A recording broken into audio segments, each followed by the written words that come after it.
আমাদের অপর স্টুডিওতে রয়েছেন আমাদের সহকর্মী সুচন্দ্রিমা। চলে যাব সুচন্দ্রিমার কাছে।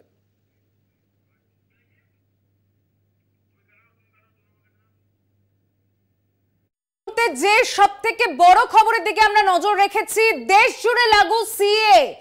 2019 সালের 9 ডিসেম্বর যে আইন আসার পর দীর্ঘ সময় ধরে জানিয়ে বিতর্ক চলেছে, দেশ জুড়ে প্রতিবাদ এসেছে।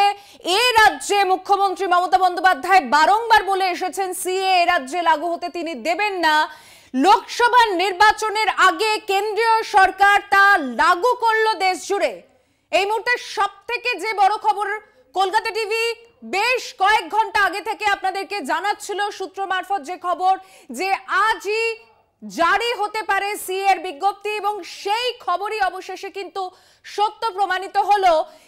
কেন্দ্রীয় সরকার লোকসভা নির্বাচনের আগে বড় চমক দিল, যা তারা বারংবার বলে এসেছে। তাদের প্রতিশ্রুতি অনুযায়ী প্রত্যেকটা জিনিস, সিএ, এনআরসি, 370 ধারা, মন্দির वही लाएंगे মতনই আরো একটি চমক। মোদী সরকার লোকসভা নির্বাচনের আগে সেই কাঠ ফেললো দেশবাসীর কাছে। যে দেশবাসীর ভোট নিয়ে তারা ক্ষমতায় এসেছে, সেই দেশবাসীর মধ্যে থেকেই কারা নাগরিক আর কারা নাগরিক নয়, এই প্রশ্ন 2024 লোকসভা নির্বাচনের আগে বড় আকারে এনে দিল কেন্দ্রীয় সরকার। এবং সর্বোপরি সিএ লাগু অর্থাৎ তার নিয়ম নির্দেশিকা, এই যে বিজ্ঞপ্তি জারি করে জানানো হয়েছে তার কি কি নিয়ম থাকছে এবং সেই নিয়মগুলি কিভাবে লাগু করা হবে।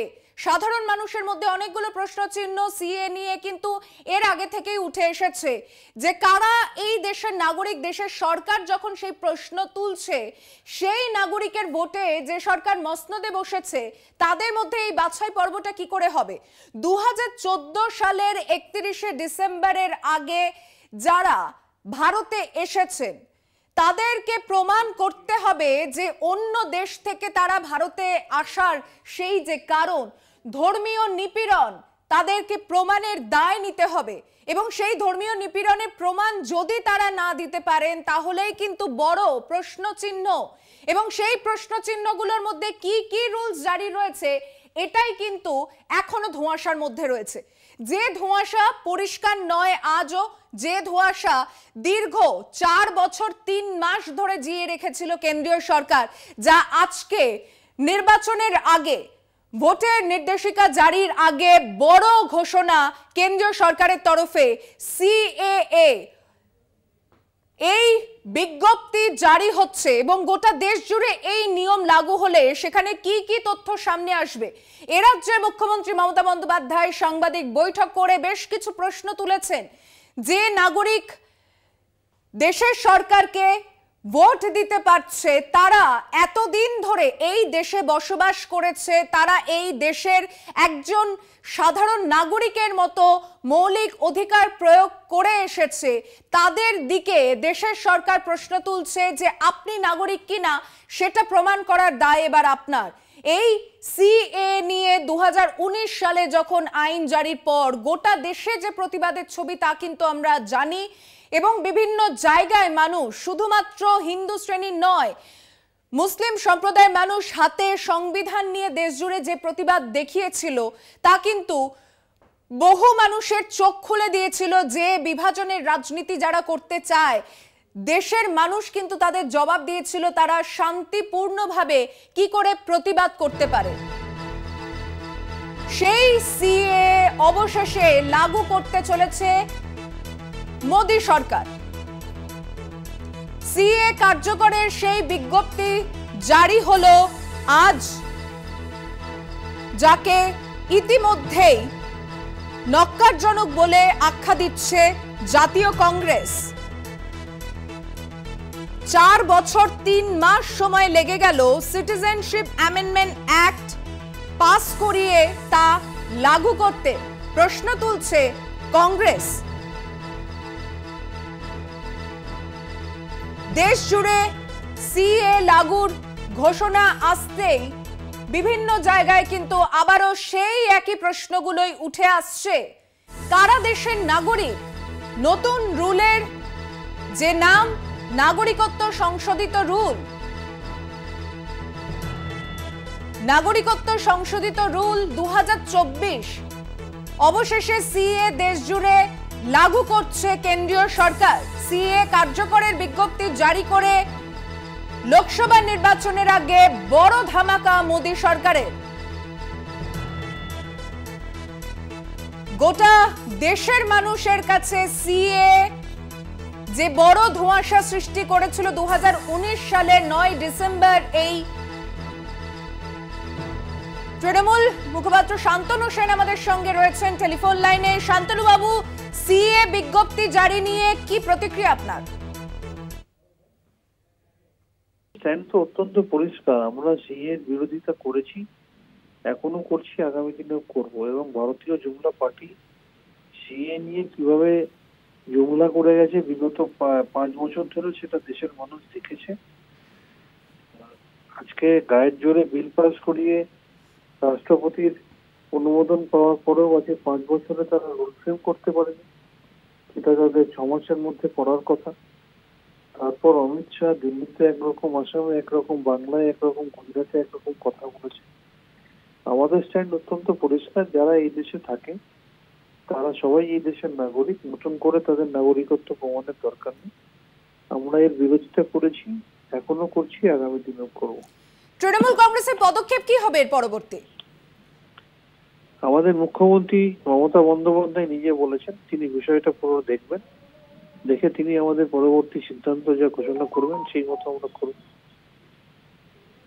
অনেক ধন্যবাদ আপনার প্রতিক্রিয়ার জন্য। তৃণমূল মুখপাত্র শান্তনু সেন ছিলেন আমাদের সঙ্গে টেলিফোন লাইনে। মমতা বন্দ্যোপাধ্যায় কিছুক্ষণ আগে সাংবাদিকদের মুখোমুখি হয়েছিলেন নবান্ন থেকে, এবং সেখানেই তিনি বিজ্ঞপ্তি জারির আগেই তিনি সাংবাদিক বৈঠক করেছিলেন এবং সেই আশঙ্কার কথা প্রকাশ করেই তিনি বলেছিলেন যে এই নিয়ে যে জল্পনা চলছে তা মানুষের কাছে কৌতূহল সৃষ্টি করছে, এবং সেখানে আগেও যে তৃণমূল কংগ্রেসের ভূমিকা ছিল, তারা যেভাবে প্রতিবাদে সরব হয়েছিলেন, আজও সিএ এর প্রতিবাদেই তারা সরব, এবং রুল জারির পর তা বিস্তারিতভাবে তিনি প্রতিক্রিয়া দেবেন আগামীকাল, এমনটাই তিনি ঘোষণা করেছিলেন। তার কিছু মুহূর্তের মধ্যেই দেশ জুড়ে সিএ লাগুর খবর। 2024 লোকসভা নির্বাচনের আগে বড় ধামাকা কেন্দ্রের মোদী সরকারে।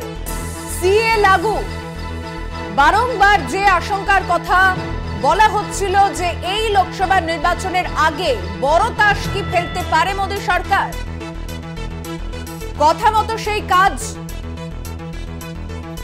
সিএ লাগু দেশ জুড়ে।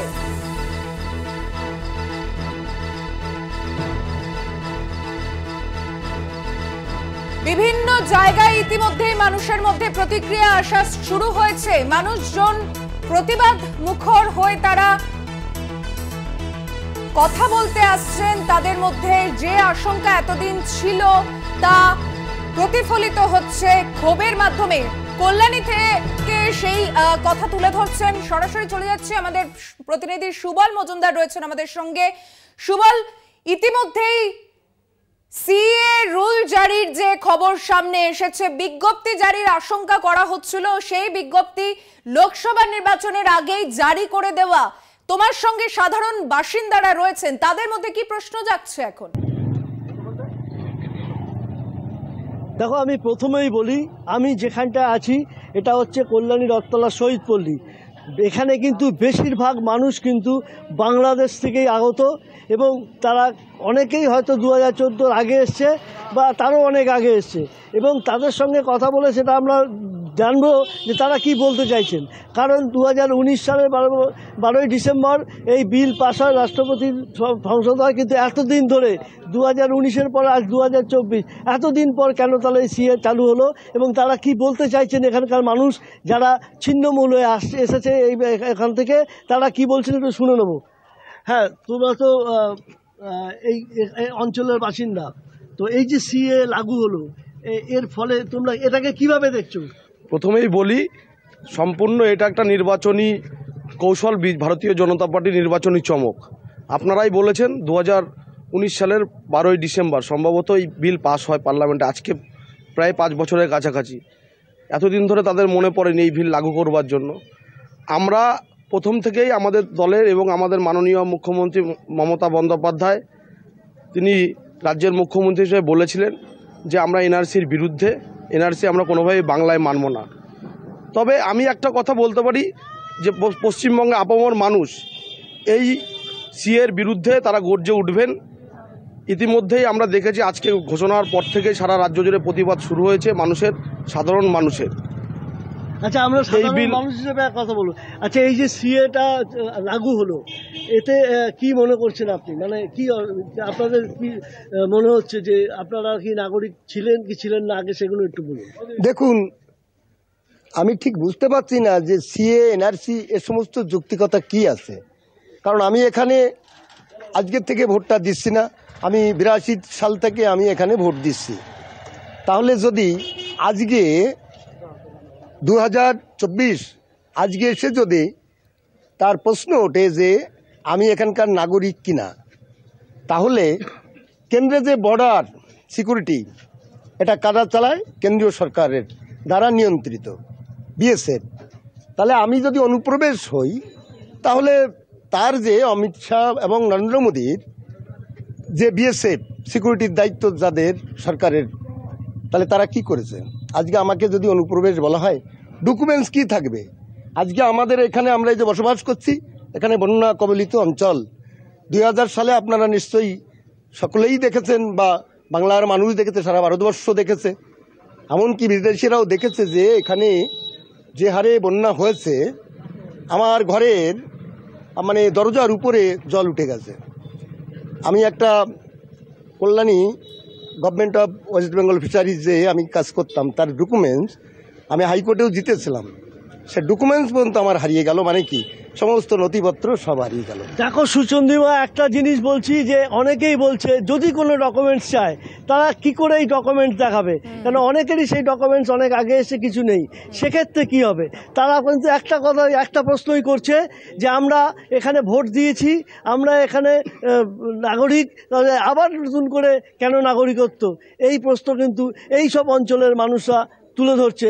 সুচন্দ্রিমা, একেবারে এই প্রশ্নগুলোই বারংবার উঠে এসেছে এবং তা খুবই স্বাভাবিক। তাদের মধ্যে দুশ্চিন্তা হওয়ার কারণ সেই আশঙ্কা থেকেই এই কথাই আসছে যে সিএ লোকসভা নির্বাচনের আগে কি জল্পনা সৃষ্টি করতে কেন্দ্রীয় সরকারের এমন ঘোষণা, এর রুলে কি কি রয়েছে, কি কি নতুন নিয়ম তার মধ্যে সংশোধিত করে আনা হয়েছে, বড় প্রশ্ন কিন্তু এখনো রয়েছে। একটা ছোট্ট বিরতি নিয়ে ফিরছি, এই খবরেই সঙ্গে থাকবেন। ফিরে এলাম বিরতির পর। আমরা যে খবরের দিকে নজর রেখেছি, এই মুহূর্তে সব থেকে বড় খবর দেশ জুড়ে লাগু সিএ। যেরকম ঘোষণা আগেও 2019 সালে 9 ডিসেম্বর এই আইন তৈরি হওয়ার পর থেকে গোটা দেশ জুড়ে যে প্রতিবাদ শুরু হয়েছিল, গোটা দেশ জুড়ে এই আইন নিয়ে একটা ধোঁয়াশা সৃষ্টি হয়েছিল যে কারা নাগরিক নয়, এই প্রশ্ন গোটা দেশের মানুষের কাছে কিন্তু একটা বড় আকারে জায়গা পেয়েছিল। যেখান থেকে প্রতিবাদ, যেখান থেকে শুরু হয়েছিল বিক্ষোভ, সেই সিএ কার্যকরের বিজ্ঞপ্তি জারি হলো আজ। মঙ্গলবার থেকে এর বিধি জারি হবে, এমনটাই ঘোষণা কেন্দ্রের তরফে। সিএ রুল দেশ জুড়ে লাগু হলো। নাগরিকত্ব সংশোধিত রুল 2024, নতুন রুলের নাম নাগরিকত্ব সংশোধিত রুল 2024 দেশ জুড়ে অবশেষে যা লাগু হলো 4 বছর 3 মাস পর। 2019-এর 9 ডিসেম্বরের পর 2024 সালের আজ 11ই মার্চ, কিছু মাস আগে অমিত শাহ একটি সংবাদ মাধ্যমকে দেওয়া সাক্ষাৎকারে ঘোষণা করেছিলেন লোকসভা নির্বাচনের আগেই সিএ জারি হবে দেশ জুড়ে। সেই কথা মতো কাজ লোকসভা নির্বাচনের আগে বড় ধামাকা। ফোনে রয়েছেন আমাদের সঙ্গে বিজেপি নেতা দিলীপ ঘোষ। দিলীপ বাবু, কথা মতো সেই পালন করলেন আপনারা, সিএ জারি করে দিলেন। হ্যাঁ, নরেন্দ্র মোদী যা বলেন সেটা করেন। গত লোকসভা নির্বাচনের আগে আমরা ম্যানিফেস্টোতে বলেছিলাম সরকারে এলে আমরা সিএ বা নাগরিকত্ব আইন পাস করব। সেটা হয়ে গেছিল সেই বছরেই, কিন্তু করোনা ইত্যাদি বিভিন্ন কারণে হয়নি। কিন্তু 5 বছরের মধ্যেই প্রতিশ্রুতি রক্ষা করেছে সরকার এবং সংবিধানের যে স্পিরিট আছে তার আধারেই এটা হয়েছে। কিন্তু ভোটের আগে এই খবর এনে মানুষের মধ্যে জল্পনাকে উস্কে দিলেন যে তারা আশঙ্কার মধ্যে কি ভোট দেবেন কি দেবেন না। জল্পনার কি আছে, এটা তো বাস্তব। আইন পাস হয়েছে এবং আমাদের স্বরাষ্ট্রমন্ত্রী যতবার জিজ্ঞেস করা হয়েছে বলেছেন হবে, নিশ্চিতভাবে হবে, এই সরকার করবে। তো আমরা কথা দিয়েছি, কথা রেখেছি। যারা বলেছিলেন যে হবে না, করতে দেবো না, তারা এখন জ্বলে পড়ে গেছেন। লোকেও যদি জিজ্ঞেস করবে যে কেন মিথ্যা কথা বলেছিলেন, আর যাদেরকে ওনারা নাচিয়েছিলেন, রাস্তায় নামিয়ে ঘরবাড়ি পুড়িয়েছিলেন, তারা বলবে আমাদেরকে বদনামও করে দিলে, আবার আইনও পাস হয়ে গেল। আর সেই জন্য অনলাইনের ব্যবস্থা হচ্ছে, যে কোনো জায়গা থেকে তার নাম রেজিস্ট্রি করতে পারবে, সে তার অধিকার পেয়ে যাবে। দিলীপবাবু, তাহলে কি দেশের মানুষ 2 কোটি চাকরিও পাবে এরপরে? 2 কোটির বেশি চাকরি পেয়েই গেছে। গত বছরেই 10 লাখ চাকরি হয়েছে। কেন চাকরি তো প্রতিনিয়ত হচ্ছে। এত এয়ারপোর্ট, রেলওয়ে, হাইওয়ে হচ্ছে, এইমস হচ্ছে, ইঞ্জিনিয়ারিং মেডিকেল কলেজ, যারা কি ভূতে চালাচ্ছে? এই দেশের লোকেরা চাকরি পাচ্ছে, তারাই চালাচ্ছে। তাহলে এত চাকরি যখন মানুষ পেয়ে গিয়েছে, তাহলে 4 বছর 3 মাস অপেক্ষা করলেন কেন এটা জারি করার জন্য? এটার সঙ্গে চাকরির কি সম্পর্ক আছে?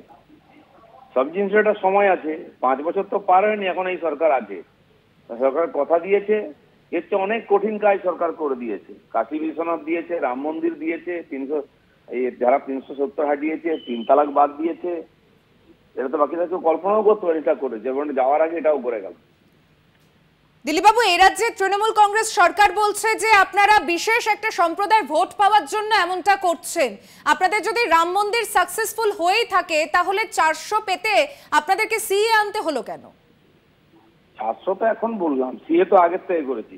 আর যদি ভোটের জন্য করে থাকি তো কি মহাভারত শুদ্ধ হয়ে গেছে? ওরা লোককে ভিক্ষা দিতে পারে, মিথ্যা কথা বলতে পারে, দাঙ্গা বাঁধাতে পারে। আর আমরা কটা লোককে নাগরিকত্ব যদি ভোট নিতে আপত্তি, যে পুণ্যের কাজ করছি আমরা। বেশ, অনেক ধন্যবাদ আপনার প্রতিক্রিয়ার জন্য।